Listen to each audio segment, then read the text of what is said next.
DNA मित्रों, DNA के विश्लेषण की शुरुआत आज हम एक गंभीर सवाल से करेंगे। सवाल यह कि क्या देश का उड़न तंत्र गांजा फूंक कर काम कर रहा है? यह डराने वाला सवाल हम इसलिए पूछ रहे हैं क्योंकि एक पायलट 5000 किलोमीटर तक गांजा पीकर के प्लेन उड़ाता रहा। गांजा पीकर पायलट ने जमीन से 36,000 फीट ऊपर 145 लोगों की जान को जोखिम में डाल दिया। यहां एक छोटी सी बेहद मामूली सी चूक भी 145 लोगों की जान ले सकती थी। ऐसी मामूली चूक को रोकने के लिए पूरा उड़न तंत्र काम करता है, लेकिन इस केस में तंत्र को पता ही नहीं चला कि उसका पायलट गांजे के नशे में। न उड़ान से पहले पायलट को चेक करने वाले सिस्टम को, न एयरपोर्ट अथॉरिटी को, न ही उस एयर इंडिया को जिसका यह विमान था। यात्रियों की सुरक्षा में इस गंभीर चूक का खुलासा कब हुआ? और तब हुआ जब एयरक्राफ्ट अचानक हवा में ही 300 फीट नीचे आ गया, जब 20 लोग घायल हो गए, अफरा तफरी मच गई, घायल यात्री अस्पताल पहुंच गए। तब 4 दिन बाद पता चला कि जो हुआ वो तकनीकी खामी या खराब मौसम की वजह से नहीं हुआ। इसके पीछे आपराधिक लापरवाही थी, उड़न तंत्र की संगीन लापरवाही थी। पायलट गांजा पीकर विमान उड़ा रहा था।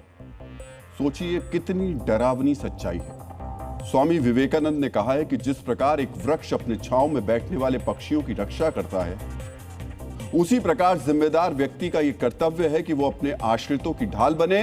जो अपनी रक्षा के दायित्व से मुंह मोड़ता है वो पापी है, ये स्वामी विवेकानंद ने कहा है। जमीन से 36,000 फीट की ऊंचाई पर फुकेट से दिल्ली आ रहे एयर इंडिया के विमान में बैठे 137 यात्रियों की सुरक्षा की जिम्मेदारी क्रू मेंबर्स और पायलट्स पर थी, खासतौर पर पायलट इन कमांड पर, क्योंकि उसी पर यात्रियों को सुरक्षित तरीके से उनके गंतव्य तक पहुंचाने की मुख्य जिम्मेदारी होती है। इसलिए अब जो हम आपको बताने जा रहे हैं उसे बहुत ही ध्यान से सुनिएगा। सूत्रों के मुताबिक Phuket Delhi air India flight AI 2379 के पायलट इन कमांड की डोप टेस्ट की दूसरी रिपोर्ट भी पॉजिटिव आई है। यानी पायलट इन कमांड उड़ान के वक्त नशे में था, जो मेन पायलट था।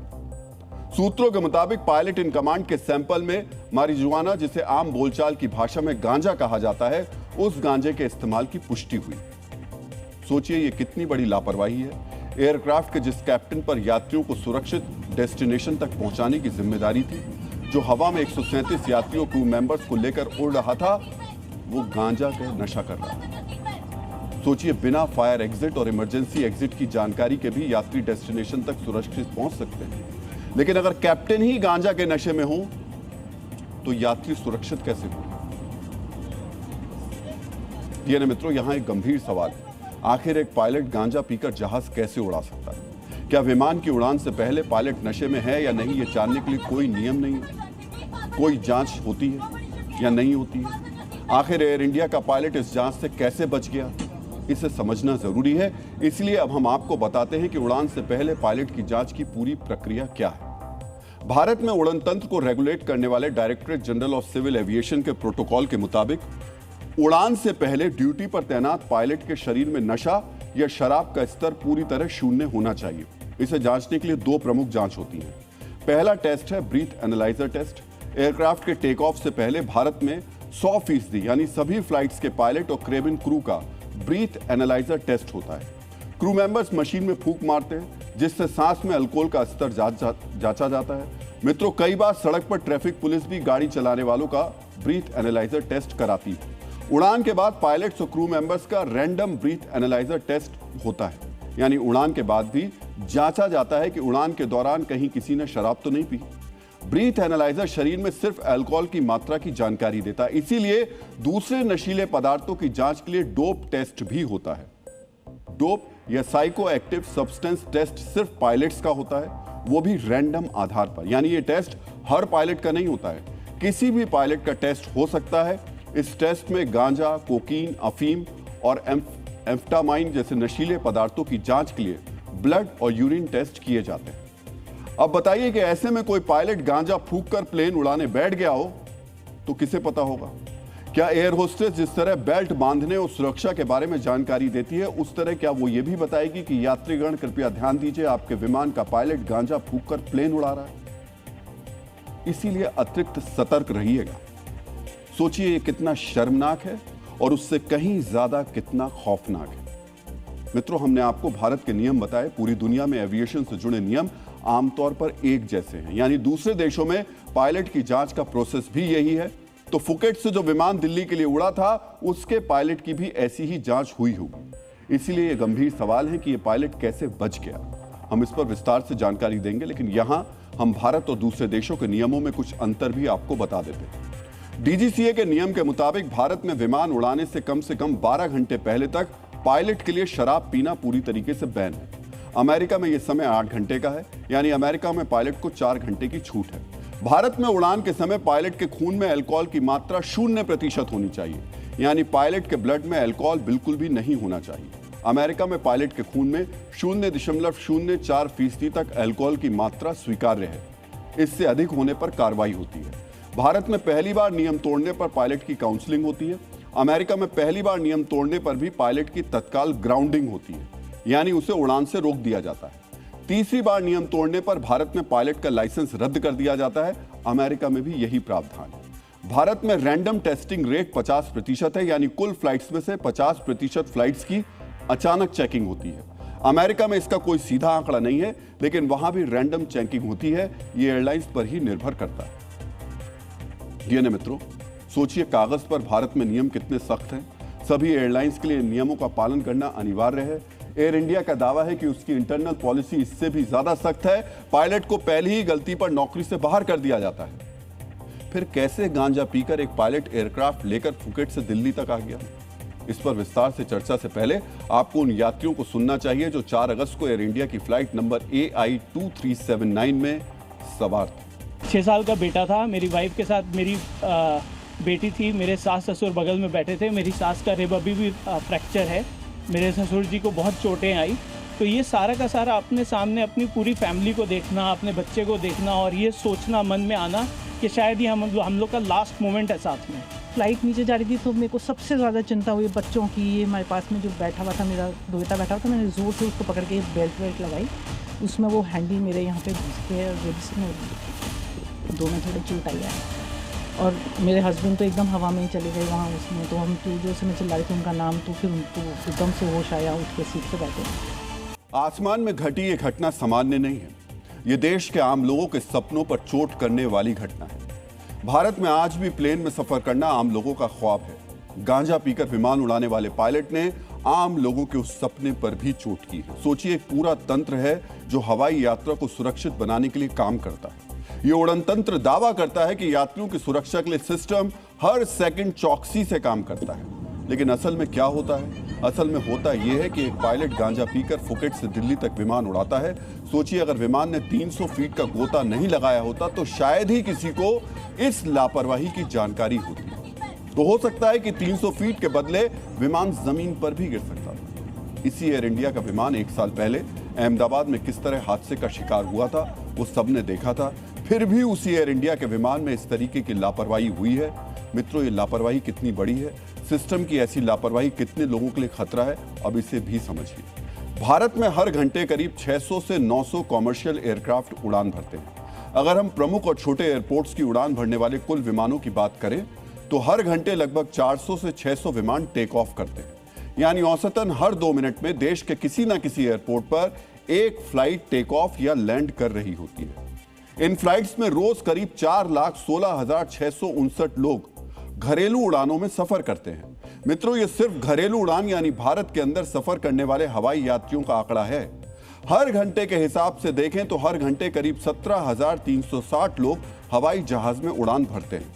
भारतीय एविएशन इंडस्ट्री हर साल करीब 8% के हिसाब से ग्रोथ कर रही है, यानी हर साल हवाई सफर करने वाले यात्रियों की संख्या लगातार बढ़ रही है।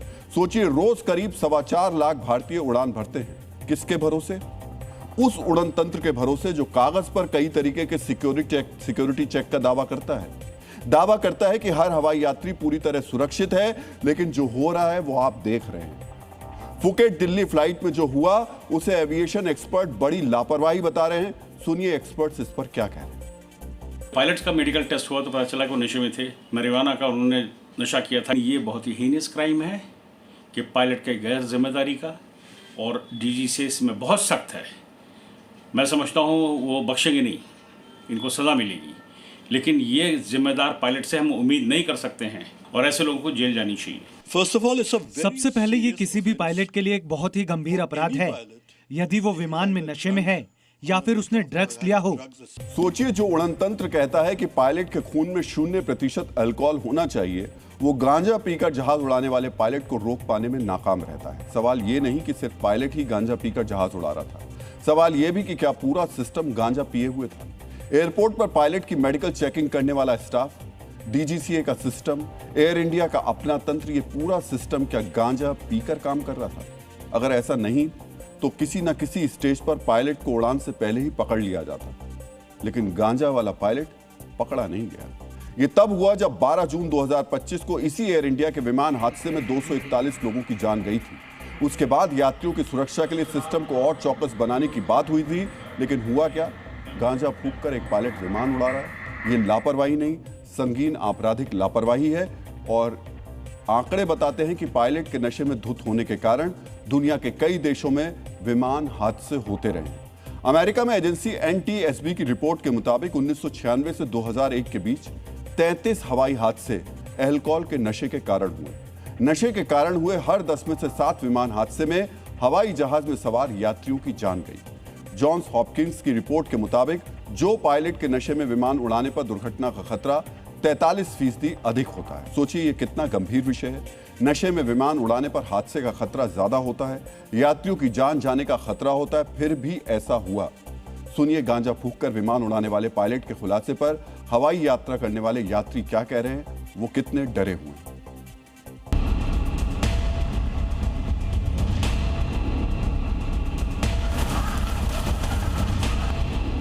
ड्रग्स अगर इन्वॉल्व हैं तो एक सीरियस थ्रेट है ये एविएशन इंडस्ट्री के ऊपर ही।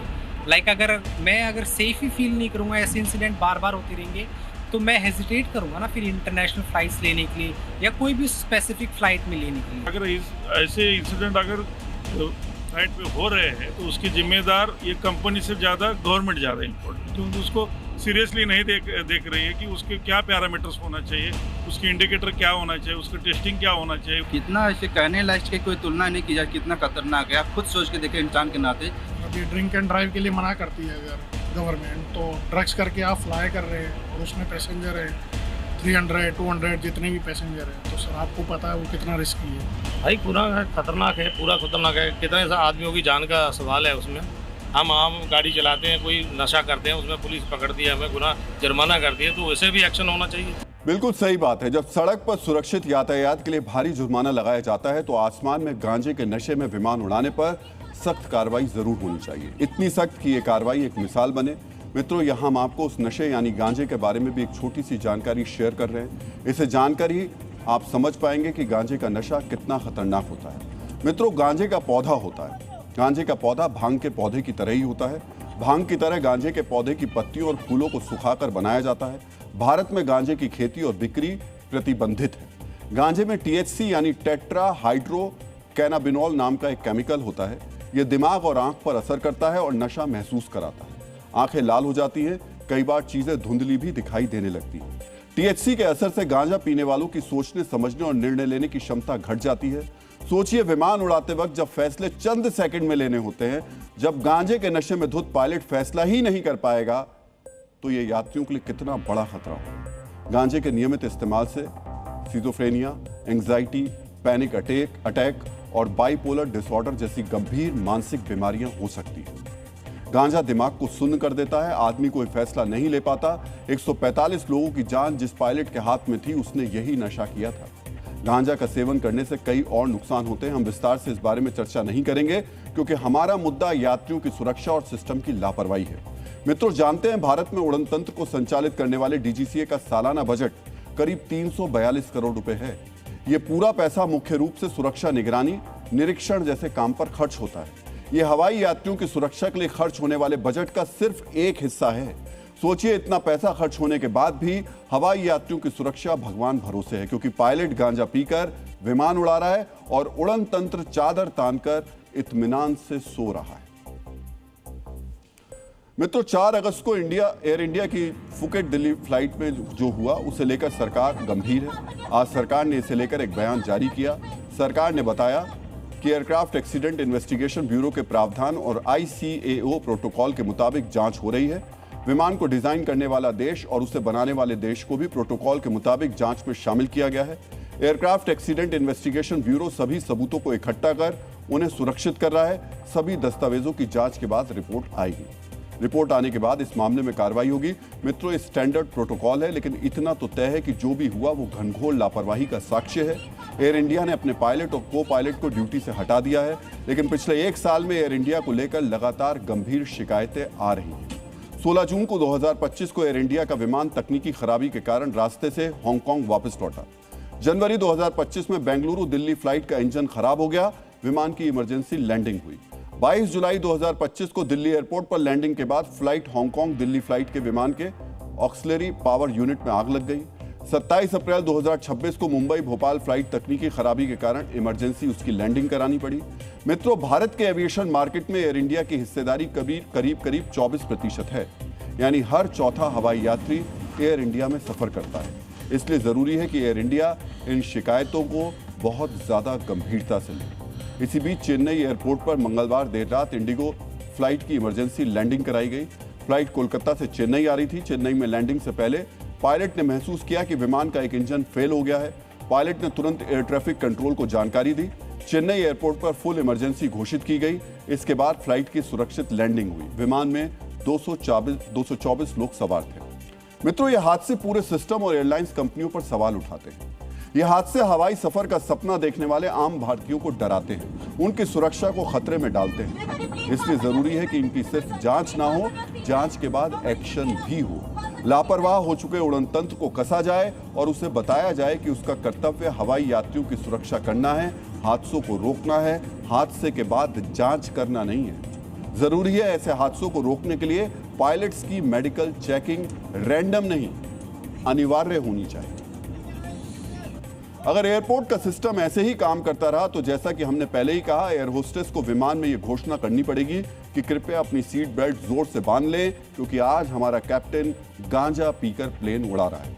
उन्हें यह कहना पड़ेगा विमान के 2 दरवाजे आगे हैं, 2 पीछे हैं और हमारे पायलट गांजा पीकर आपको आपके गंतव्य तक पहुंचाने वाले। वैसे मजाक की बात है, लेकिन ये एक चीज मान लीजिए, ये मुद्दा मजाक का नहीं है, बहुत गंभीर है। क्योंकि 30-35 हजार फीट की ऊंचाई पर जब आप उड़ रहे होते हैं, उस समय सिर्फ और सिर्फ एक ही व्यक्ति होता है जिस पर आपको भरोसा होता है, और वो पायलट है। और वो पायलट अगर नशा करके चलेगा तो सोचिए क्या होगा। डीएनए मित्रों, अब हम एक ऐसे टेक्स्ट का विश्लेषण करने वाले हैं जिसके बारे में आपने पहले शायद ही कभी सुना होगा। इस टेक्स्ट का नाम है ऑर्फन एंड विडो सेस, यानी अनाथ और विधवा कर। अनाथ और विधवा कल्याण के नाम पर हिमाचल प्रदेश की सुक्खू सरकार ने यह टैक्स लगाया है। मित्रों, भारत वेलफेयर स्टेट यानी एक कल्याणकारी राज्य है। लोगों के कल्याण के लिए सरकार योजनाएं चलाती है, उनके लिए बजट का आवंटन करती है। लेकिन हिमाचल प्रदेश में समाज के सबसे मजबूर लोगों यानी अनाथों और विधवाओं के लिए सरकार के पास पैसे की इतनी कमी है कि उसे नया टैक्स लगाना पड़ा है। और संवेदनहीनता इतनी ज्यादा है कि बाकायदा इसका नाम भी अनाथ और विधवा सेस रख दिया गया है। इस सेस का नाम सुनकर ऐसा लगता है सरकार अपने बजट से उनका कल्याण करने में असमर्थ है। सरकार के पास इतने पैसे नहीं है कि वो उनके लिए कुछ कर सके। आखिर हिमाचल सरकार के बजट का पैसा जाता कहां है कि उसे अनाथों और विधवाओं के नाम पर एक नया टैक्स लगाना पड़ा। ये जानने से पहले आपको पता होना चाहिए कि हिमाचल प्रदेश का टैक्स वाला ये फैसला है क्या। मित्रों, हिमाचल प्रदेश सरकार ने पेट्रोल और हाई स्पीड डीजल पर 60 पैसे प्रति लीटर अनाथ और विधवा सेस लगाया, यानी पेट्रोल और हाई स्पीड डीजल की बिक्री पर प्रति लीटर 60 पैसे अतिरिक्त देने होंगे। कानूनी आधार की बात करें तो इस फैसले की नींव विधानसभा के बजट सत्र में ही रख दी गई थी। तब हिमाचल प्रदेश वैट संशोधन अधिनियम पारित हुआ था। उससे सेस की अधिकतम सीमा 5 रुपए प्रति लीटर तय की गई थी, यानी सरकार चाहे तो अभी भी 4 रुपए 40 पैसे प्रति लीटर और टैक्स लगा सकती है। तो मेरे दिमाग में एक विचार आया कि हम अपने विधवा बहनों के लिए, उनके बच्चों की पढ़ाई के लिए एक सेस लगा देते, जिस पर कि हमने कानून पास किया। और आज खुशी इस बात की है कि आज भी हमारा जो पेट्रोल और डीजल का रेट है 60 से 70 पैसे, वो उत्तराखंड से कम है, पंजाब से कम है। सोचिए, टैक्स लगाने के बाद भी लोगों पर एहसान जता रहे हैं कि हिमाचल में पेट्रोल डीजल की कीमत पड़ोसी राज्यों के मुकाबले थोड़ी कम है। मित्रों, पेट्रोल डीजल पर सेस लगाना कोई नई बात नहीं है। कई राज्यों में सड़क निर्माण, शिक्षा या पर्यावरण के नाम पर सेस लगाया जाता है। लेकिन अनाथों और विधवाओं के कल्याण के नाम पर विशेष रूप से सेस लगाने वाला हिमाचल प्रदेश देश का पहला राज्य बन गया है। सरकार के पास पैसे की इतनी कमी है कि उसे इस जन कल्याण के काम के लिए भी अलग से टैक्स लगाना पड़ रहा है। सत्ता में आने के बाद 7 रुपया डीजल के ऊपर वैट लगा करके डीजल के और पेट्रोल के दामों में भारी बढ़ोतरी की। उसके बाद अनन्य प्रकार के टैक्स लगाए गए और आज फिर एक और नाम लेकर के 60 पैसे का रेट डीजल और पेट्रोल का बढ़ा दिया गया। मित्रों, जब कर्ज के बोझ से दबा राज्य मुफ्त की योजनाओं पर अंधाधुंध खर्च करेगा तब यही नौबत आएगी। पहले आपको जानना चाहिए कि हिमाचल प्रदेश किस तरह कर्ज के बोझ से दबा हुआ है। जुलाई 2025 में पेश आंकड़ों के अनुसार हिमाचल पर 98,182 करोड़ रुपए का कर्ज था।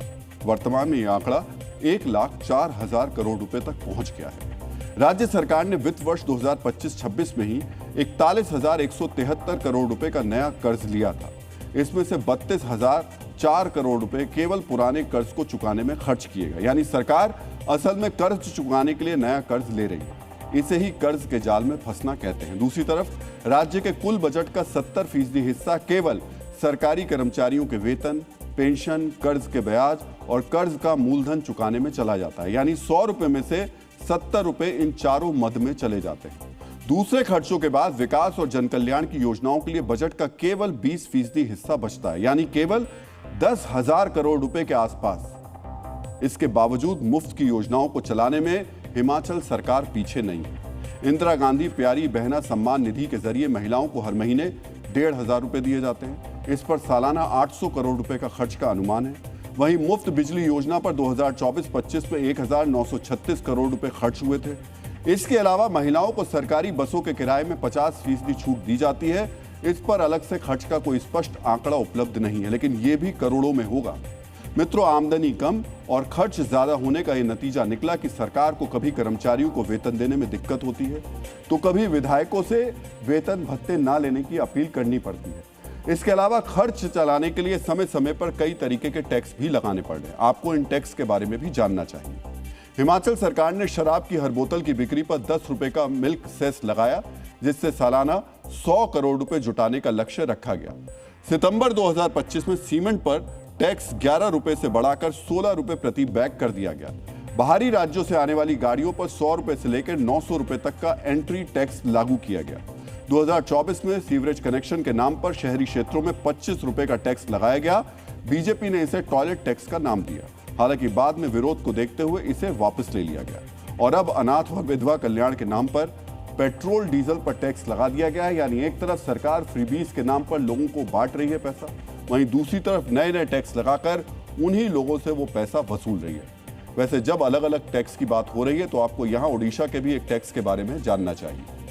ओडिशा ने शराब पर 0.5% का एक सेस लगाया है, जिसे नशा मुक्ति सेस का नाम दिया गया है।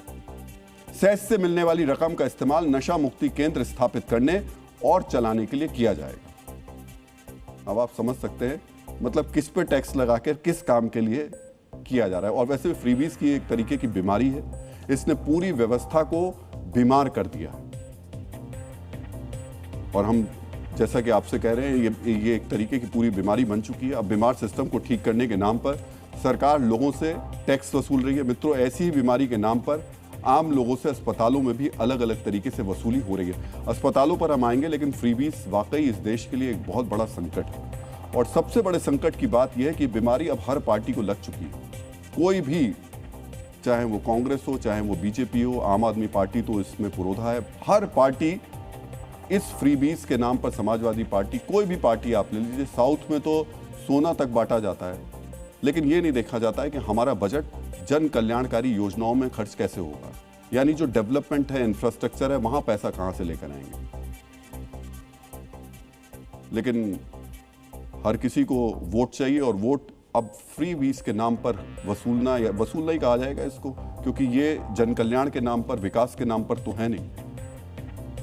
ये वाकई एक बड़ी बीमारी है और इसके इलाज की जरूरत है। लेकिन उतने ही इलाज की जरूरत जो है वो अस्पतालों को भी है, और खासतौर से प्राइवेट अस्पतालों को। इलाज के नाम पर, टेस्ट के नाम पर, रूम रेंट के नाम पर, जहां जिधर मौका मिलता है ये अस्पताल वहीं से मरीजों से वसूली शुरू कर देते हैं। अधिकतर प्राइवेट अस्पतालों के लिए मरीज नहीं होता, एटीएम मशीन होता है, लूट और वसूली का जरिया होता है। इसलिए सरकार अब इस लूट और वसूली को नियंत्रित करने की तैयारी में। मित्रों, हमने डीएनए के 25 अप्रैल के अंक में बताया था कि किस तरह अस्पतालों में इलाज, टेस्ट और रूम रेंट के नाम पर मरीजों को लूटा जाता है। प्राइवेट अस्पतालों की लूट के खिलाफ हमने लगातार अभियान चलाया और अब स्वास्थ्य एवं परिवार कल्याण संबंधी संसदीय स्थायी समिति ने इस पर मोहर लगा दी है। अस्पतालों के मनमाने चार्ज को कंट्रोल करने के लिए संसदीय समिति ने सरकार को एक सुझाव दिया है और यह सुझाव आम लोगों के हक में है। इसलिए अब हम अस्पतालों की लूट पर लगाम कसने वाली इस सिफारिश का विश्लेषण करेंगे। मित्रों, स्कंद पुराण में औषधालय यानी अस्पताल बनवाने की तुलना महायज्ञ से की गई है। उसमें कहा गया कि जो व्यक्ति औषधियों से सुसज्जित चिकित्सालय बनवाता है वो समस्त यज्ञों के फल का भागी होता है, इसमें कोई संदेह नहीं। लेकिन जब संसदीय स्थायी समिति ने कॉर्पोरेट अस्पतालों के बिलों का कच्चा चिट्ठा देखा तो पता चला कि जिसे कभी आरोग्य का मंदिर समझा जाता था वो संस्थागत लूट का अड्डा बन चुका है। मित्रों, स्वास्थ्य और परिवार कल्याण संबंधी संसदीय स्थायी समिति ने संसद में एक रिपोर्ट पेश की जिसमें उसने निजी अस्पतालों के महंगे खर्च और मनमाने चार्ज पर लगाम लगाने की सिफारिश की। सबसे पहले हम आपको बताते हैं संसदीय समिति ने किन किन चार्ज पर लगाम लगाने के लिए क्या क्या कहा है। सरकार को की गई सिफारिश में कहा गया है कि महानगरों के निजी अस्पतालों में कमरों का बेसिक किराया आसपास के 3 स्टार होटल्स के औसत किराए से ज्यादा नहीं होना चाहिए। बेसिक कमरे के किराए में नर्सिंग, रेजिडेंट डॉक्टर, खाना, लॉन्ड्री और डिस्पोजेबल सामान का खर्च शामिल करने की बात कही गई है। यानी ये सारी की सारी चीजें रूम रेंट में ही शामिल होनी चाहिए। दवाओं और मेडिकल उपकरणों की खरीद लागत और उनकी कीमत के बीच 20% से अधिक का अंतर नहीं होना चाहिए। डीएनए मित्रों, आज इस सब चीज को नोट करके रखिए। सरकार के पास ये सुझाव पहुंच गए। अगर ये सुझाव वाकई सरकार मान लेती है तो ये एक बहुत बड़ा फैसला होगा। लोग परेशान हैं, आप भी परेशान हुए होंगे। बड़े अस्पतालों में पहुंचकर किस तरीके से रूम रेंट के नाम पर, छोटी छोटी चीजों के नाम पर बड़ा बड़ा बिल बना दिया जाता है। लेकिन ये सिफारिश बचाएगी आपको इन सब से। बड़े अस्पतालों के लिए यह अनिवार्य किया जाए कि वो किसी भी लंबे या जटिल इलाज को शुरू करने से पहले मरीज को कुल खर्च का कानूनी रूप से बाध्यकारी अनुमान दें। अनावश्यक जांच और अत्यधिक दवाएं लिखने से रोकने के लिए साक्ष्यों पर आधारित मानक उपचार दिशा निर्देशों का सख्ती से पालन हो।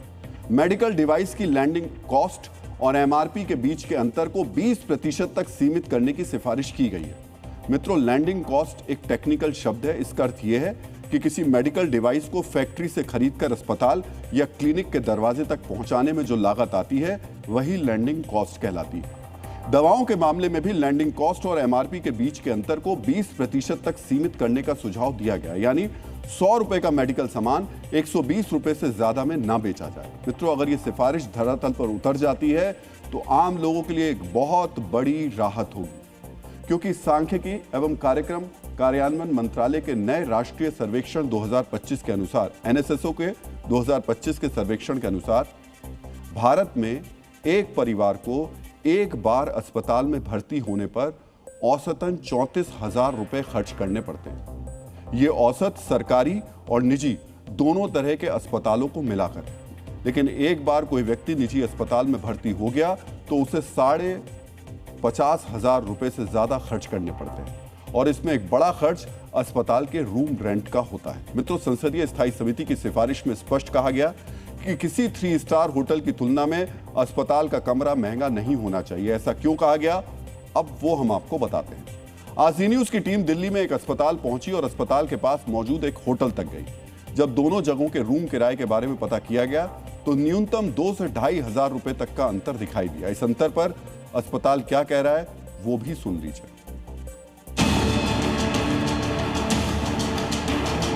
इस वक्त मैं हूं दिल्ली के पटपड़गंज इलाके में और यहां का मैक्स हॉस्पिटल से हमने उनके रूम रेंट की चार्जेस जानने की कोशिश की, और ये उनका ऑफिशियल डॉक्यूमेंट है जिसमें से इकोनॉमी जो बेड है, यानी जिस रूम में कई सारे लोग शेयर करते हैं, उसकी कीमत है लगभग 6500 रुपये और विथ 5% GST। डबल बेड यानी एक रूम में जब 2 लोग शेयरिंग करते हैं उसकी कीमत 8500 प्लस 5% GST, और सिंगल रूम यानी जो सिंगल रूम लिया जाता है उसकी कीमत 12,500 प्लस 5% GST यहाँ पर लिया जाता है। ये आधिकारिक रूप से उनका रूम रेंट है, उसके चार्जेस हैं। निश्चित तौर पे अफोर्डेबल होना चाहिए प्राइवेट हॉस्पिटल में भी इलाज, बट जैसे अगर आप कंपेयर करें होटल से या एयर फेयर से, इनकी फ्लैक्सिबिलिटी रहती है। कभी तो आप देखिएगा कि एयर फेयर जो है कभी 40,000 का टिकट मिलता है, यहाँ से अगर आपको जाना हो पटना तो आपको 30,000 के टिकट देने पड़ते हैं। उसी तरह से होटलों में भी है। तो मुझे नहीं लगता कि होटल से कंपेयर करना चाहिए। जी न्यूज़ की टीम पहुंची है एक 3 स्टार होटल में और उनसे जानने की कोशिश करते हैं कि इनके जो होटल हैं इनका टैरिफ, औसत टैरिफ क्या है। हमारे साथ गुरमीत सिंह जी हैं। गुरमीत सिंह जी, आपके जो होटल हैं इसमें जो टैरिफ आप लोग रखते हैं, औसत टैरिफ आपका क्या होता है? देखिए, हमारा average tariff without breakfast 4,000 rupees के करीब रहता है, with breakfast 4,500, but at the same time ये वेरी भी करता है डिमांड एंड सप्लाई और सीज़न के बेसिस पे। अस्पताल वाले कह रहे हैं कि होटल के साथ तुलना नहीं होनी चाहिए, बिल्कुल नहीं होनी चाहिए, क्योंकि महाभारत के अनुशासन पर्व में चिकित्सालय बनवाने और बीमारों की सेवा करने को परम धर्म कहा गया है। लेकिन बीमारों की सेवा के नाम पर किस तरह लूट हो रही है उसे समझने के लिए हमारी टीम अमृतसर के एक निजी अस्पताल में पहुंची। वहां जनरल वार्ड में, जहां एक साथ कई मरीज रहते हैं, मरीजों को एक दिन के किराए के तौर पर 4,200 रुपए चुकाने पड़ते हैं। उसी अस्पताल में 600 रुपए प्रति घंटे के हिसाब से भी कमरा किराए पर दिया जाता है। अब उसी अस्पताल के बगल में मौजूद 3 स्टार होटल में कमरा किस रेट में मिलता है वो भी देख लीजिए जरा। और ये जो हम आपको दिखा रहे हैं, भगवान ना करे वैसे तो आप अस्पताल की तरफ जाएं, आपको जाना पड़े, आपके किसी रिश्तेदार को जाना पड़े, लेकिन अगर हैं तो आज जरा चेक कर लीजिएगा आप लूट रहे हैं और कैसे अस्पताल आपको लूट रहा है। जो कमरा आपको दिया है ना, आसपास में जाएंगे 3 स्टार होटल का जो कमरा होगा वो सस्ता होगा। और अपने कमरे की हालत भी देख लीजिएगा। इस रिपोर्ट को देख लेते हैं। रूम का पता करना सीगा, चार्जेस वगैरह की है, कौन दसेगा? अमृतसर के एक निजी अस्पताल में हम पहुंचे हैं, जहां पर हम देख सकते हैं कि जो रेट लिस्ट है, कहीं ना कहीं गवर्नमेंट ऑफ इंडिया ने जो ऐलान किया है और पार्लियामेंट में भी ये मुद्दा गूंजा है। और एक बार इनकी रेट लिस्ट जरूर चेक कर लेते हैं। आप देख सकते हैं कि रेट जो है, जो रेट सिंगल रूम के 7,000 के आसपास लगाए जा रहे हैं। आपको बता दें कि कहीं ना कहीं जो प्राइवेट हॉस्पिटल्स हैं अपनी मनमानी कर रहे हैं और बहुत ज़्यादा रेट जो है पर आवर के हिसाब से भी लिए जा रहे हैं। और ये एक रेट लिस्ट है जहाँ पे 8,600 भी रेट जहाँ पे लगे हुए हैं। ये एक निजी हॉस्पिटल है, जहाँ पर मैनेजमेंट से बात करने की कोशिश की है, लेकिन कोई भी बोलने को तैयार नहीं है। जैसे हम हॉस्पिटल में गए थे वैसे ही 3 स्टार एक होटल है, मेरे पीछे आप देख सकते हैं। 3 स्टार होटल के मैनेजर के साथ बातचीत की गई है, लेकिन वो कैमरे के सामने नहीं आना चाहते। उनका कहना है कि हमारा जो रूम है वो 3,500 का ही सिर्फ रूम है, कहाँ 7,000 और कहाँ 3,500। मतलब इतना डिफरेंस। सामने हॉस्पिटल है, 3 किलोमीटर का रेडियस, क्या मुझे लग रहा है कि आधे किलोमीटर का रेडियस भी नहीं होगा। तो सीधे तौर पर हम कह सकते हैं कि काफ़ी ज़्यादा रेट जो हैं वो हॉस्पिटल से लिए जा रहे हैं, पेशेंट से लिए जा रहे हैं। सरकारी आंकड़ों के अनुसार भारत में एक मरीज अस्पताल में औसतन लगभग 7 दिन रहता है। 2014 की रिपोर्ट के अनुसार सार्वजनिक अस्पतालों में मरीजों को औसतन 7 दिन से थोड़ा ज्यादा और निजी अस्पतालों में 7 दिन से थोड़ा कम रुकना पड़ता है। हालांकि कॉर्पोरेट अस्पतालों में मरीजों को 3 से 5 दिन तक ही रहना पड़ता है। इस हिसाब से समझिए कि सिर्फ बेड का किराया चुकाने में मरीज के कितने पैसे खर्च हो जाते हैं। मुंबई में 3 स्टार होटल की तुलना में निजी अस्पताल का कमरा कितना महंगा है वो भी आपको देखना चाहिए।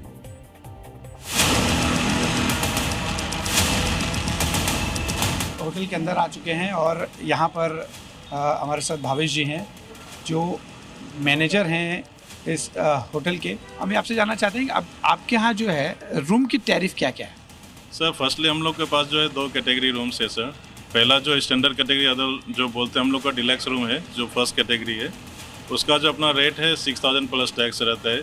तो देन अपना दूसरा कैटेगरी है क्लब रूम है, उसका जो अपना रेट है 7,000 प्लस टैक्स रहता है सर। अगर हम देखें तो 5,500 से 6,000 एक बेसिक किराया इस होटल में है। और नियर बाय अस्पताल में क्या स्थिति है वो हम जानेंगे। क्रिटी केयर अस्पताल में मैं आपको तस्वीर दिखाता हूँ। ये करीब 1.5 से 2 किलोमीटर के दायरे में ही है साईं पैलेस होटल के, जो 3 स्टार होटल है। और क्रिटी केयर अस्पताल का जो स्वीट रूम है वो करीब 15,000 के आसपास है, जिसमें 12,500 रूम का रेंट है और 3,000 नर्सिंग चार्जेस। इसके अलावा फिर दवाइयों के चार्जेस होंगे, डॉक्टर विजिट का चार्ज अलग होगा, लेकिन 15,500 जो है सूट रूम का है। फिर हम बात करते हैं सुपर डिलक्स का, जिसका करीब 12,500 चार्जेस है, और जो डिलक्स रूम है उसका करीब 10,000 चार्ज है।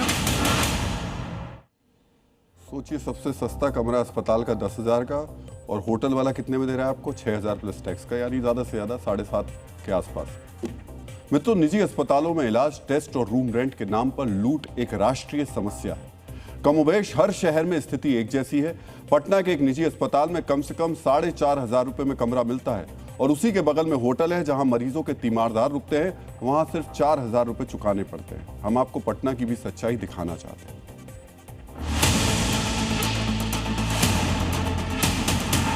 मेडीपार्क हॉस्पिटल है, और इस हॉस्पिटल में जो रूम है, जो जानकारी मिली है, वो 4,500 रुपए के रूम है।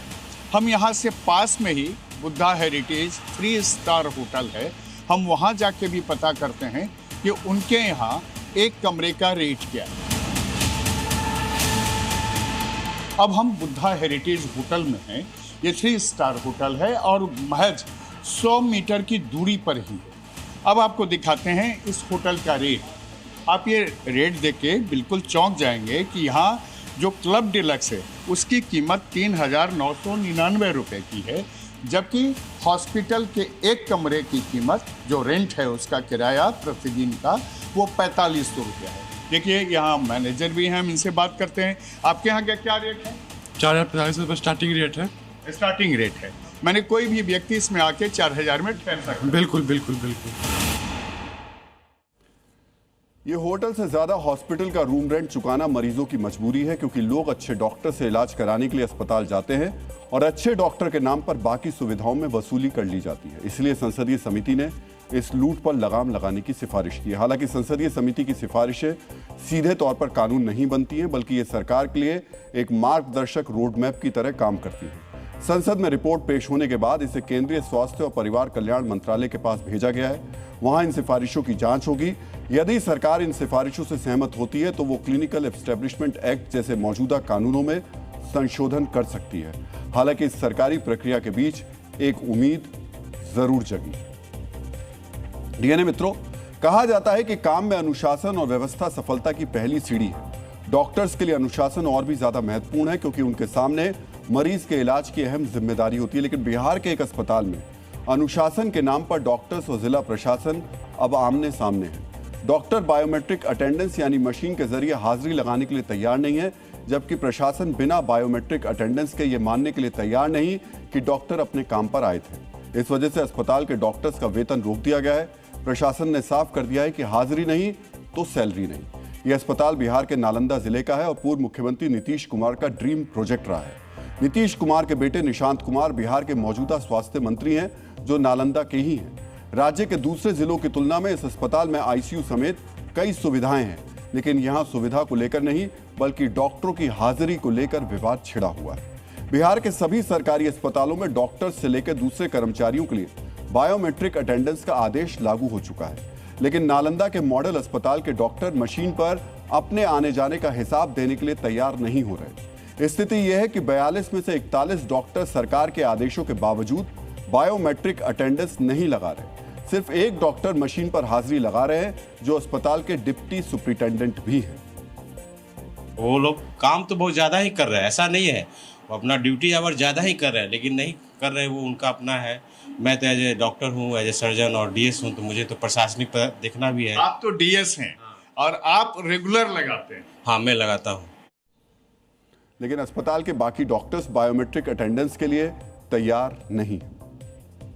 बायोमेट्रिक ये अभी तो हम इमरजेंसी में हैं और पेशेंट का लोड रहता है अचानक से, तो कभी कभी ध्यान से भी उतर जाता है, टाइम शेड्यूल भी मेंटेन नहीं हो पाता है।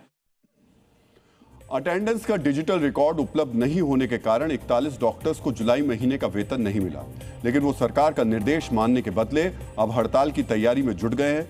मशीन पर हाजिरी लगाना वो अपनी शान के खिलाफ समझते हैं। डॉक्टर हैं लेकिन सिस्टम फॉलो नहीं कर रहे हैं। अस्पताल मरीजों को लूटना नहीं छोड़ रहे हैं। पायलट गांजा पीकर विमान चला रहे हैं, मिलावटखोर खाने के सामान में मिलावट कर रहे हैं। और गांजे वाली जब बात आई तो मुझे अचानक हमारे डीएनए मित्र आनंद शाह, उन्होंने एक्स पर लिखा कि फ्लाइट्स में बहुत कम लोग सफ़र करते हैं और जो बसेस हैं, लोकल बसेस जो चलती हैं रोडवेज़ की, जो ट्रेन्स चलती हैं, उनके ड्राइवर्स का भी टेस्ट होना चाहिए। बिल्कुल आपने बहुत वाजिब सवाल उठाया है ये, निश्चित तौर पर, क्योंकि वहाँ यात्रियों की संख्या ज़्यादा है, वहाँ भी उसी तरीके से सुरक्षा मानकों का ध्यान रखना जाना चाहिए जिस तरीके से हम फ्लाइट की बात कर रहे थे। लेकिन अब हम जिसकी बात कर रहे हैं वो सीधे तौर पर देश के हर घर से जुड़ा हुआ है। हमने आपको दिखाया था किस तरह 5 स्टार होटल्स में एक्सपायर्ड खाना मिल रहा है और आपके घर तक अब डिलीवरी करने वाले भी शायद एक्सपायर्ड और गंदा सामान ही डिलीवरी कर रहे हैं। ये देश में चल क्या रहा है? बाहर भी मिलावट, घर में भी मिलावट। मित्रों, आज हम ऐसे ही एक और सिस्टम का डीएनए टेस्ट करने वाले हैं जो 10 मिनट में आपको सामान के साथ साथ बीमारी की भी डिलीवरी करता है। आपके फ़ोन में कई ऐसे ऐप्स होंगे जो मिनटों में घर पर राशन की होम डिलीवरी कर देते हैं। 10 मिनट के अंदर सामान पहुंचाने पर आप कहते होंगे वाह क्या सर्विस है।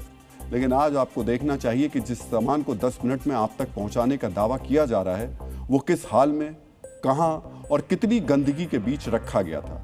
आपको देखना चाहिए कि 10 मिनट में सामान घर पहुंचाने की इस सुविधा के बदले आप और आपका परिवार कितना बड़ा जोखिम उठा रहा है। इस विश्लेषण को समझने से पहले आपको अंग्रेजी के 2 शब्दों को समझना चाहिए।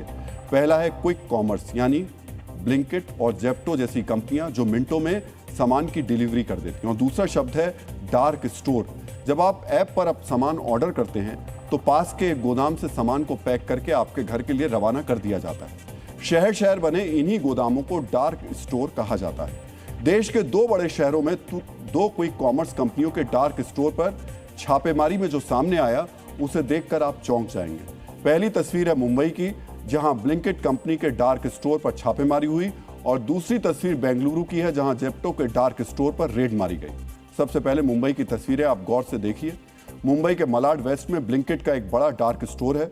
इस डार्क स्टोर पर जब खाद्य सुरक्षा विभाग ने छापेमारी की, इस छापेमारी की जो तस्वीरें सामने आई उसे देखने के बाद आप ऐसे स्टोर से राशन क्या, एक टॉफी भी ऑर्डर करने से डरेंगे। मलाड के इस डार्क स्टोर के अंदर कॉकरोचों की पार्टी चल रही थी।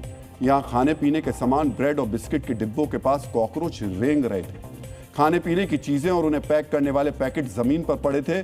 जिस सामान को आप सीधे अपने फ्रिज में रखते हैं वो किस तरह गंदे फर्श पर पड़ा है, आपको ये भी देखना चाहिए। जो सब्जियां आप खाते हैं, अपने बच्चों को खिलाते हैं, वो किन रैक्स पर रखी थी वो भी आपको अपनी स्क्रीन पर देख रही होंगी। जिन रैक्स पर खाने पीने की चीजें रखी हैं उन पर जंग की मोटी मोटी परतें लगी हुई।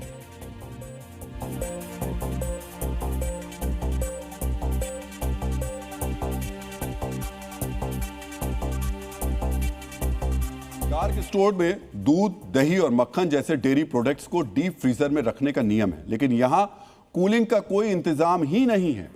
डीएनए मित्रों, कई बार ऑनलाइन सामान आने के बाद आप एक्सपायरी डेट चेक नहीं करते होंगे, लेकिन आज ऑनलाइन डिलीवरी करने वाले ऐप से आपका भरोसा उठ जाएगा, क्योंकि ब्लिंकिट के इस स्टोर में भारी मात्रा में एक्सपायर सामान मिला।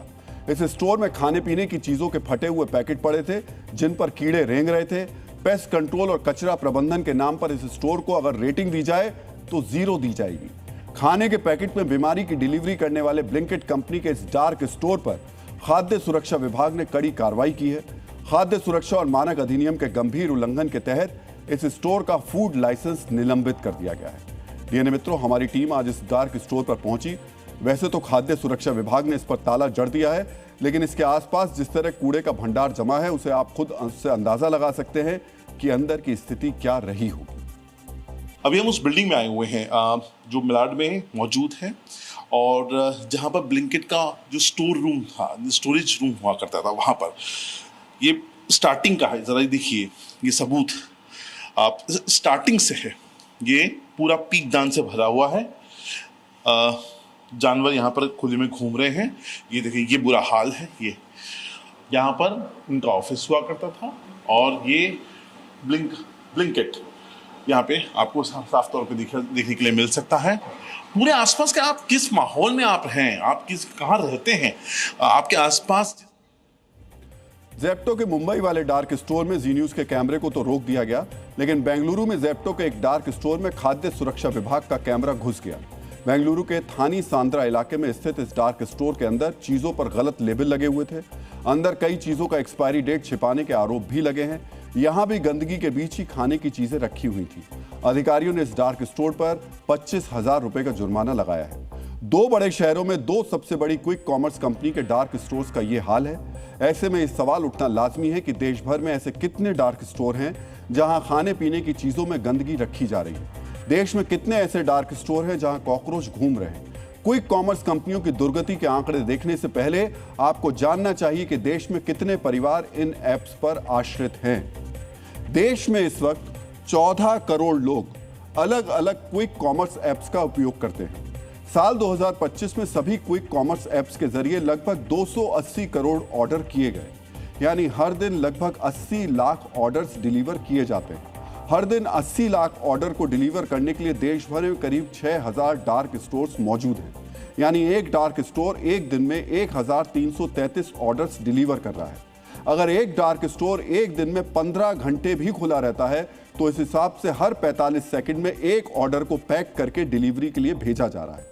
अब आप खुद अंदाजा लगाइए कि जब हर 45 सेकंड में एक ऑर्डर पैक किया जा रहा है तो साफ सफाई का समय कहां बचा। देश के 2 बड़े शहरों के डार्क स्टोर्स की तस्वीरें आने के बाद हमने और भी कई शहरों से डार्क स्टोर की रियलिटी रिपोर्ट की।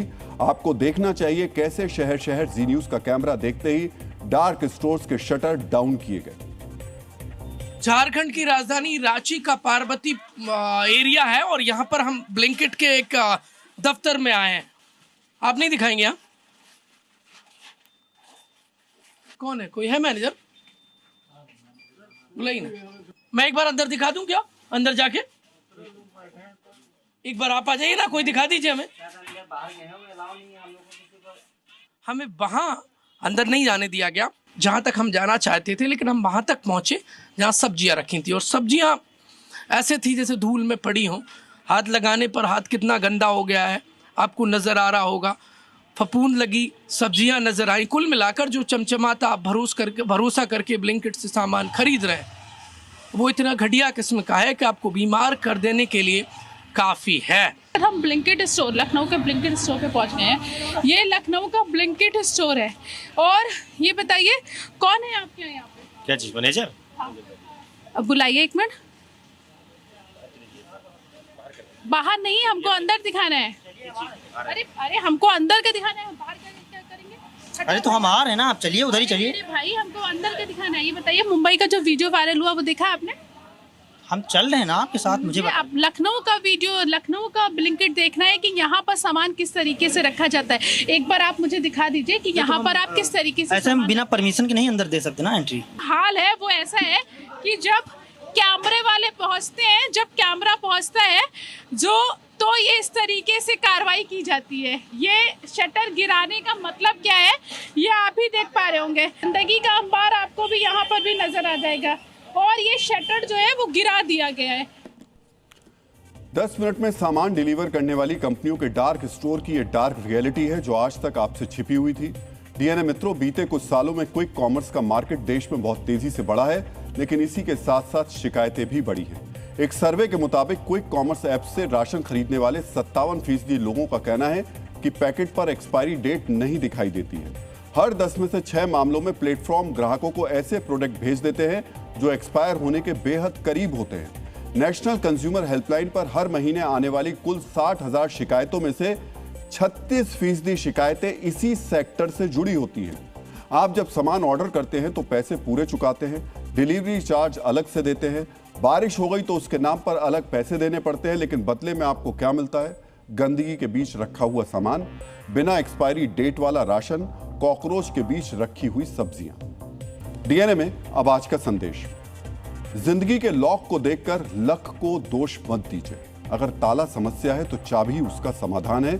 याद रखिए, चाबी का सही मोड़ ही वो मोड़ है जो बंद दरवाजे के साथ पूरी कहानी भी बदल देता है।